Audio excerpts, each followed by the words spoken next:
Assalamualaikum warahmatullahi wabarakatuh. Lanjut ke materi selanjutnya yaitu tentang pembangunan ekonomi umat dengan saya Endah Puji Astuti. Langsung saja, seperti yang sudah disinggung di pembahasan sebelumnya mengenai jual beli, setiap orang pasti terlibat dalam transaksi jual beli. Paling tidak pernahlah pastinya melakukan transaksi jual beli. Kenapa dalam kelompok 2 ini ada pembahasan tentang jual beli? Menurut kami, jual beli bukan hal asing lagi bagi kita semua, dan tentunya setiap orang pernah atau sering melakukannya untuk memenuhi kebutuhan ekonomi sehari-hari. Nah, saya rasa ini tidak terlalu sulit apabila dijadikan pembahasan dalam tema kali ini. Dan apabila dapat terrealisasi dengan baik, maka dapat membantu pembangunan ekonomi umat. Lanjut, dalam jual beli juga termasuk sarana pendorong pertumbuhan ekonomi. Salah satu dampak dari jual beli yang banyak menimbulkan kerugian bagi orang lain bisa mengakibatkan ketidakseimbangan ekonomi.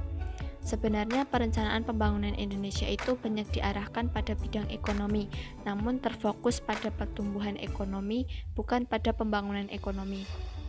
Sehingga lahirlah orang-orang yang hidup dengan berkelimpahan harta dan sebagian orang yang kekurangan, karena target pertumbuhan ekonomi di sini semata-mata untuk kepentingan persaingan, bukan kesetiakawanan dan kerjasama sosial.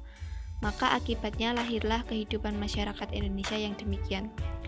Wacana pembangunan ekonomi dalam karya-karya muslim klasik lazimnya dihubungkan dengan konsep imarah al-ard atau memakmurkan bumi yang dapat dipahami dari Quran Surat Hud ayat 61 yang berbunyi wa ila samuda akhahum sholihan qala ya qaumi ibudullaha ma lakum min ilahi ghairuh huwa ansha'akum minal ardi wasta'marakum fiha fastaghfiruhu summa tubu ilaih inna rabbi qaribun mujib, yang artinya, dan kepada Samud kami utus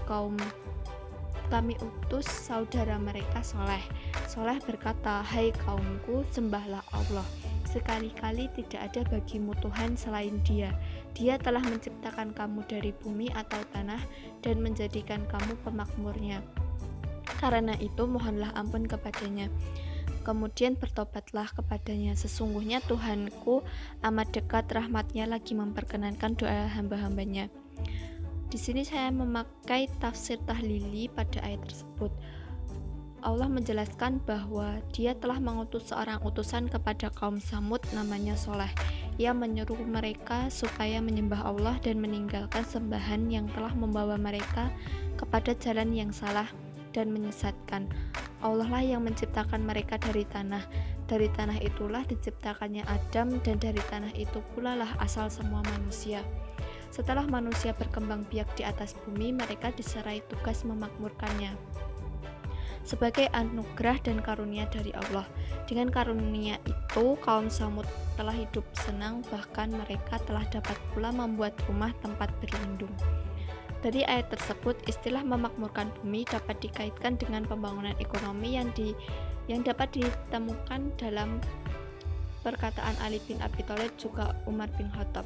Inti dari perkataan Ali yaitu tentang perhatian kita terhadap pemakmuran bumi hendaknya lebih besar daripada perhatian kita terhadap pemungutan pajak, karena pajak sendiri hanya bisa dioptimalkan dengan memakmurkan bumi atau membangun pertanian.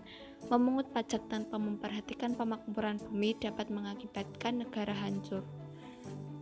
Sedangkan dalam perkataan Umar, intinya apabila datang kepada kita seorang pencuri, apalagi dalam keadaan lapar atau seorang pengangguran, maka kita dilarang memotong tangannya, karena sesungguhnya Allah menjadikan kita khalifahnya agar kita dapat memberi makan, memberi pakaian, dan menjamin kebutuhan mereka. Jika kita memberikan mereka berbagai nikmat ini, baru kita menuntut rasa syukur mereka, yaitu sesungguhnya Allah telah menjadikan tangan kita untuk bekerja. Jika kita tidak menemukan tangan seseorang dipergunakan untuk ketaatan, maka pastinya akan ia gunakan untuk kemaksiatan. Dari ayat dan peristiwa tersebut dapat ditarik konsep pembangunan ekonomi. Ada dalam beberapa ayat Al-Quran, seperti yang pertama dalam Quran Surat Hud ayat 61 yang telah saya sebutkan di awal tadi. Ayat ini mengandung dua makna yang berkaitan dengan pembangunan ekonomi. Yang pertama, kewajiban umat manusia untuk mengelola bumi sebagai lahan pertanian dan pembangunan. Yang kedua, ayat tersebut mengandung perintah Tuhan kepada umat manusia untuk membangun jagat raya. Perintah Allah tersebut bersifat mutlak dan kata al-imarah atau memakmurkan lebih identik dengan at-tanmiyah al-iqtisadiyah atau pembangunan ekonomi. Yang kedua dalam Quran Surat Al-Mulk ayat 15 yang berbunyi ya ayyuhalladzina amanu anfiqu min thayyibati ma kasabtum. Ayat ini mengandung makna wujub al-infaq atau kewajiban mengeluarkan biaya dan membangun fasilitas yang mendukung realisasi terhadap perintah yang bersifat wajib adalah wajib pula. Dari sini dapat dipahami adanya konsep pembangunan ekonomi dalam ajaran syariah. Lanjut, sebenarnya bagaimana sih hukum membangun ekonomi itu?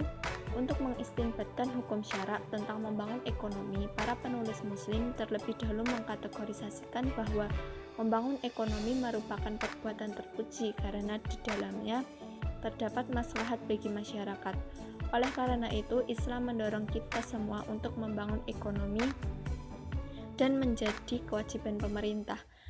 Pendapat tersebut mengacu pada tujuan syariat Islam, yaitu menarik maslahat dan menolak mafsadah, dan ini terdapat dalam pembangunan ekonomi.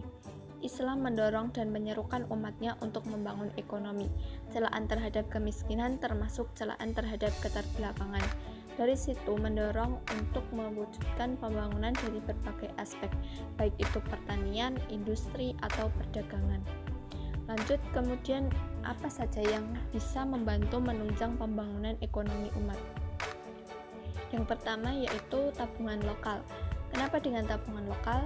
Jadi untuk melakukan sesuatu itu kan baiknya dimulai dari hal kecil dulu. Nah, sama juga dengan hal ini, kita mulai dari diri kita sendiri dulu, dari hal kecil. Seperti dengan meningkatkan kebiasaan menabung, mengelola pola konsumsi kita sehari-hari. Yang dimaksud mengelola pola konsumsi kita sehari-hari itu bagaimana kita mengelola pengeluaran sehari-harinya. Jangan terlalu mewah untuk tampil wah, padahal ya elah yang penting itu alhamdulillah.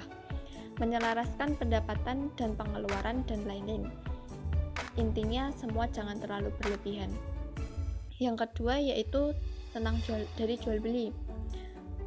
Seperti yang sudah saya singgung di awal tadi, jual beli itu hal yang sederhana, bahkan kadang kita sepelekan. Masih banyak sekali kita menjumpai berbagai jual beli yang curang, seperti menimbun barang dan sebagainya. Nah, di sini apabila kesadaran kita tingkatkan, kondisi ekonomi tidak mungkin semakin parah, apalagi kondisi pandemi seperti saat ini. Orang mencari uang saja sama-sama susah, tapi masih ada yang iseng buat mencari keuntungan sendiri. Nah, ini saya rasa masih perlu banyak perbaikan. Jika cara jual beli yang baik, maka dapat membentuk juga kondisi ekonomi yang baik. Jika kondisi ekonomi yang baik, maka akan mendukung untuk pembangunan ekonomi ke tahap yang lebih baik juga. Yang kedua yaitu dari zakat. Peranan zakat dalam membiayai pembangunan. Kita tahu zakat merupakan lembaga keuangan penting dalam masyarakat muslim dan juga memiliki peran penting dalam merealisasikan kepedulian sosial redistribusi pendapatan umat Islam. Selain itu, zakat juga memiliki kontribusi penting dalam proses pembangunan ekonomi. Zakat mempunyai peranan untuk memberikan kepemilikan bagi fakir miskin berupa sarana produksi seperti memberikan mereka modal usaha. Dan selama kita boleh memperoleh zakat berupa barang modal, maka boleh pula bagi kita untuk mendistribusikannya dalam bentuk barang modal, dan ini akan menjadi alat produksi bagi fakir miskin. Mungkin salah satu bentuk terbaru dari pembangunan ekonomi yang dilakukan oleh Indonesia saat ini setahu saya dengan rencana pemerintah untuk merealisasikan food estate dengan membuka lahan pertanian seluas 165.000 hektar di Kalimantan Tengah. Gagasan ini patut didukung karena dengan ini, Indonesia dapat mengurangi impor beras dari luar negeri. Selain itu, juga apabila SDM-nya dipakai dari rakyat sendiri, maka sedikit akan mengurangi angka pengangguran yang ada. Ya walaupun tidak seberapa berkurangnya, tapi setidaknya berkuranglah sedikit-sedikit. Dimulai dari hal kecil itu pula lah yang kemudian bisa dikembangkan untuk membentuk pembangunan ekonomi Indonesia yang lebih baik dan juga mandiri. Mungkin itu yang dapat saya sampaikan, kurang lebihnya mohon maaf. Wassalamualaikum warahmatullahi wabarakatuh.